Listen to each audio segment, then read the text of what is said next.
Hello, welcome back to Tekkit with myself, Lewis. How is it going? We're back doing some railcraft, yep, and we're going to show off some new trackage. Now, in the last episode we went through some of the special type of track that you can use, and I'm going to show you a few more today before we look at high-speed rails and a little bit of boring. Ooh, you might ask what that is. Well, that is that's special. Oh yeah. Right, so the first thing we're going to do today is we're going to make a disembarking track. Now, it does exactly what it sounds like, but I'm going to show you it because I think it's really damn cool. So, firstly, to do a disembarking track, we need some advanced rails. So let's grab a few of those. We're going to need some rail beds for some of the stuff that we're going to be doing as well, and some redstone and some pressure plates. Now, the recipe for this looks like this. So you put advanced rails down the side like that. You put your rail bed in the middle. You put a pressure plate up at the top and a redstone at the bottom, and you get 8 disembarking tracks.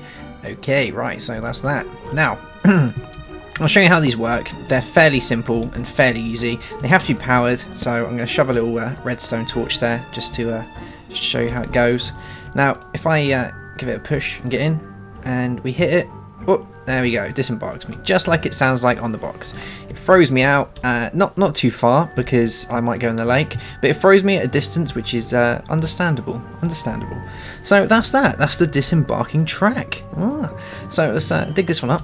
There we go. And we're going to put this with the rest of our trackage in here, and we're getting quite the collection going now actually. Here we go. You might notice they look a bit different as well. They do look a bit different. They look a bit different solely for the reason because I added a little add-on for the Sphax Pure BD Craft so that the railcraft items are incorporated into that.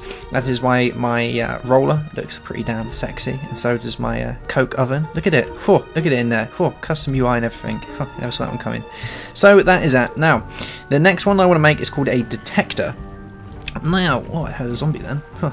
Yeah, a detector is basically a different type of detectors that you can have. So they do what they say, they detect stuff. Now you can have player detectors, you can have ones that detect anything, you can have animal detectors, you can have enemy detectors. I'm really cautious of where that is. Can I see it kind of lingering around? Hello? Hello? No. Alright, he's probably below me, lingering. So yes, you can have different type of detectors, but the one we're going to do today is a player detector, because this is the one I find most useful for railcraft. The enemy detectors are quite useful as well, but this is the best one. And you can do train detectors as well. But that is that. Now, so for this you need stone. Now we need to make some stone slabbage. So let's do that first. Make some stone slabs. So there we go. Let's make. We need quite a few. So 12's going to do. And pop our stone back in there. So this is a really easy recipe. So all you do is stone slabs like that, just like that, and a pressure plate in the middle, and you get a detector player. Now, dependent on the blocks that you put on the outside, depends on what the detector is going to be, so just bear that in mind. They're all really cheap and easy to use, that's why I like them so much. Now we're going to take that and we're going to take a boarding track, which is going to take one for the time being. There we go. Now, how a detector works is basically once it detects what it's looking for. So, for instance, zombie. Once it detects a player. Oh, there we go. We're going to put it this side actually. Yes, put it down here. So once it detects a player,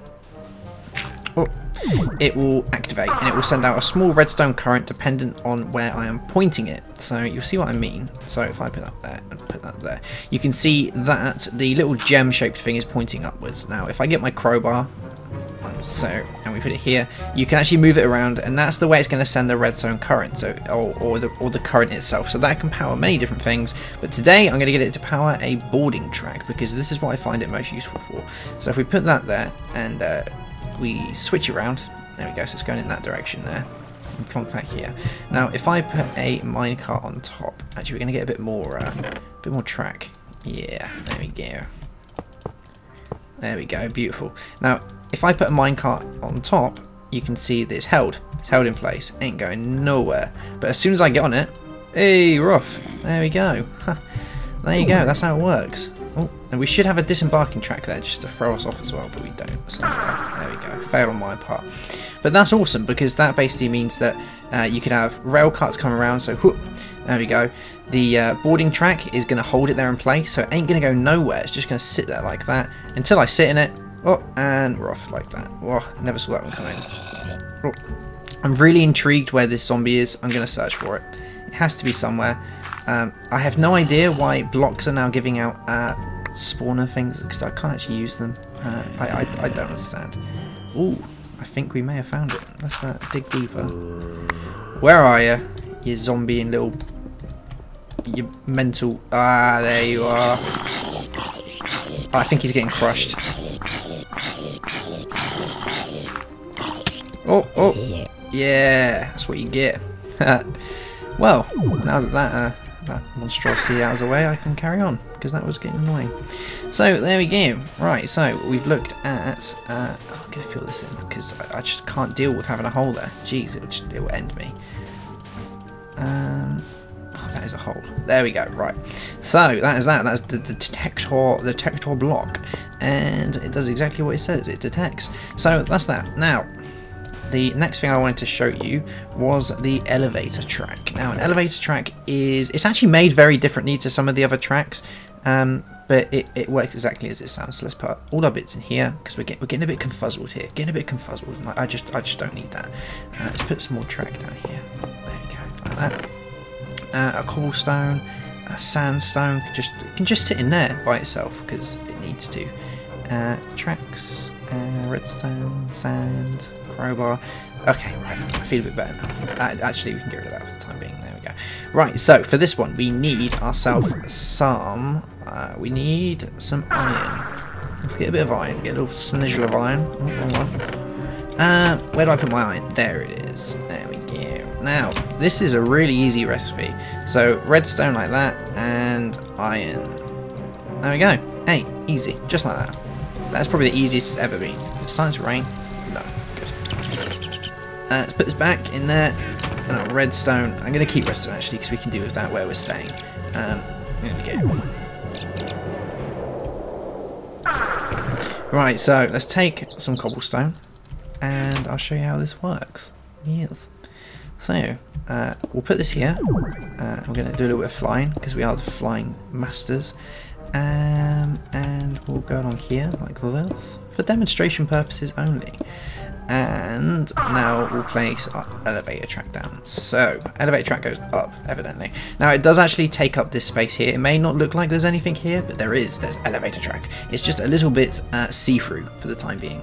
And I guess one day they'll change that, but it's for purposes of blockage, it needs to be there.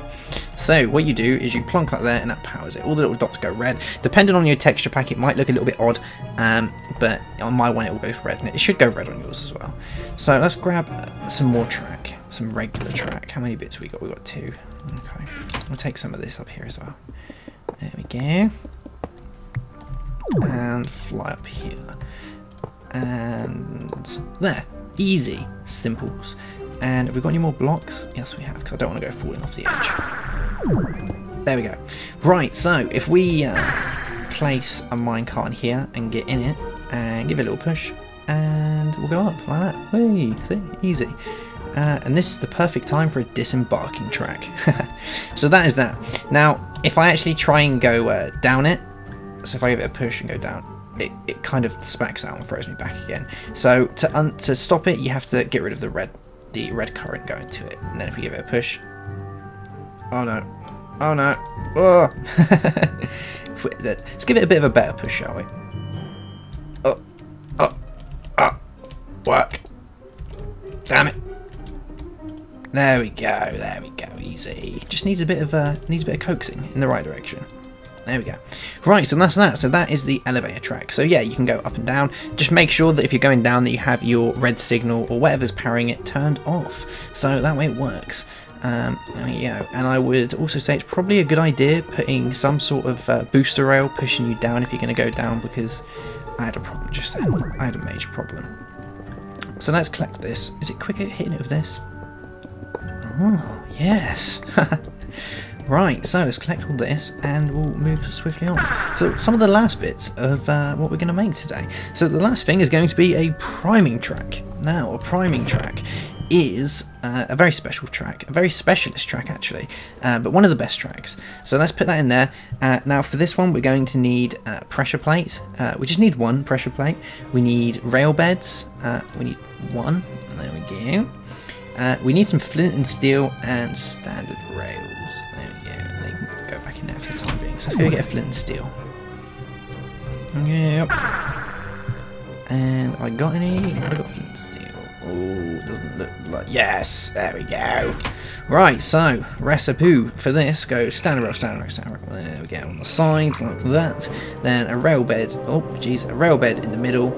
And we're not making a track, we're going to make a priming track. So we put this at the bottom like that, and pressure plate at the top, and you get 8 priming tracks, like that. Now let's make it daytime again. And it goes like this. Now actually I'm gonna show you something incorporating the priming track, because if I just throw it down it's gonna be worthless. So let's get some TNT. Yes, a TNT. And we put up a minecart there and we have a TNT car. Boom. So let's keep the TNT for the time being in case I end up blowing myself up. So oh, right.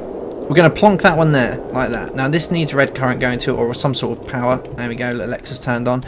And we're going to get, what else are we getting? What else should we use? Let's use a launcher track, one of those.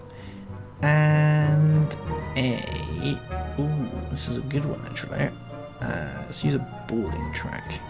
There we go. Yeah, this sounds amazing. Right, so we've got our launcher track that we need. And we're going to put that there and power it. There we go. And we'll get rid of this and we'll put a boarding track. And we're going to flip this around like so. And have we got any switches? Any switches? Yes, one switch. Let's plonk this on here. There we go. Perfect. Right, so that's that. Now if we get our TNT cart and pray to God this works. Yes. Right, check that out. Now let's do a bit of maths. There we go. So the force on this is 5. I didn't show you this in the last one actually. If you click on some things with your, if you right click with your crowbar, then you can actually induce and increase the force. So the launcher rail. Now we're going to put it up to 15. And let's see how this goes. So as soon as this hits the priming track, it will prime the TNT, and then it's going to throw it as far as it can go. So let's give it a try. Boom! Hey! Oh! Oh! Oh, that's amazing! That's amazing! Look at that! Oh. So that is a little bit of fun that you can do with Railcraft, because Railcraft so far may have seemed a little bit boring, but it's not, because you can do cool things like that. And soon you could even go nuclear. Oh, nuclear! And yes you can. It's amazing. Let's turn that off, save a bit of power. So that is it. That is this episode. We've looked at the disembarking track, the detector block, but we've looked at the player version of the detector block, because like I say, there's different ones. The elevator track and the priming track. And we've mixed those together with the of all the other types, the launcher track and the disembarking track and the boarding track, and so many tracks that it's amazing. So there you go. That is that episode out the way. In the next episode we will check out, well, what are we going to look at? We'll look at high-speed rail and we'll look at signalling. Now signalling is still a little bit of an awkward one to me, but we'll give it a go. We'll give it a try. If you guys know about signalling, then point me in the direction of some decent videos, because it's not something I've ever really touched. But oh, this is for someone who was saying, I love this sound, literally love it. Look, oh. So yeah, send me any links on signalling, or if you guys know anything about signalling, then when I do the episode, please tell me if I do it wrong, because I'm not too good at signalling. You have to kind of put a lot of things together and work things in different ways, and it just gets a little bit awkward. But that is that one. And the next episode that comes out, including signalling and high-speed rails, I'll put boring tracks in there. That is going to be, oh Jesus Christ, that will be the penultimate episode, the one before the last of the Railcraft. The last episode is going to have a look at how you can use this stuff with the industrial craft, because yes, you can use industrial craft, this it links together. So tubes and all those types of things and oil and oh yes, we'll link it all together. I'll show you how it all can work together and why it's actually in the Tekkit pack itself, because at the minute it might seem a little bit rubbish because you're thinking, what can you actually do with it? You can just make train tracks everywhere. Well, you can, but you can incorporate them with other things as well, so we can move oil around and all those gubbins, and you can launch TNT at random objects, which is a bonus to anyone. So that is it. I hope you enjoyed it. My name is Lewis. I will see you soon for another episode, the penultimate episode of the Railcraft, before we move on to something a little bit different. And I will see you soon. Goodbye.